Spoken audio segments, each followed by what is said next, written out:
রাসূল সাল্লাল্লাহু আলাইহি ওয়াসাল্লাম বলেছেন, যখন ঘুমোতে যাবা এই দোয়াটা পড়বা। দোয়াটা দেখেন কত চমৎকার, কিভাবে নিজেকে আল্লাহর কাছে সমর্পণ করবেন, সঁপে দিবেন। দেখেন রাসূল বলেন, তুমি এটা পড়বা, আল্লাহুম্মা ইন্নী আসলামতু ওয়াজহি ইলাইক। আল্লাহ, আমি আমার সত্তাকে আপনার দিকে সমর্পিত করলাম। ওয়া ফাওয়াদতু আমরি ইলাইক। আল্লাহ, আমি আমার সব কাজকে আপনার কাছে সুপর্দ করলাম। ওয়া আলজাতু যাহরি ইলাইক। আল্লাহ, আমার পিঠকে আমি আপনার কাছে আশ্রয় রাখলাম। সুবহানাল্লাহ করবেন না? আমরা যখন ঘুমাই আমাদের পিঠটা বিছানার মধ্যে লাগাই না? আল্লাহ, আমার সত্তাকে আপনার কাছে আমি সমর্পিত করলাম। আল্লাহ, আমার সব কাজকে আপনার কাছে আমি সঁপে দিলাম। আল্লাহ, আমার পিঠটাকে আপনার কাছে আমি আমানত রাখলাম।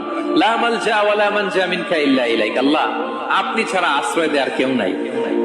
আল্লাহ, আপনি ছাড়া আমাদের মুক্তি দেওয়ার কেউ নাই। আল্লাহ, আপনি যে রাসূল পাঠিয়েছেন সে রাসূলের প্রতি আমি ঈমান আনলাম। আল্লাহ, যে কিতাব আপনি আসমান থেকে পাঠিয়েছেন ওই কিতাবের উপর আমি ঈমান আনলাম। সুবহানাল্লাহ পড়েন। বিষ্ণু সাল্লাল্লাহু আলাইহি ওয়াসাল্লাম বলেন, যখন কেউ এই দোয়াটা পড়বে রাত্রিবেলা, ফাইন মিত্তা, ওই মিন লাইলাতিকা, ওই রাতে যদি তুমি মারা যাও, মিত্তা আলাল ফিতরা, তুমি ফিতরাতের উপর মৃত্যুবরণ করবে।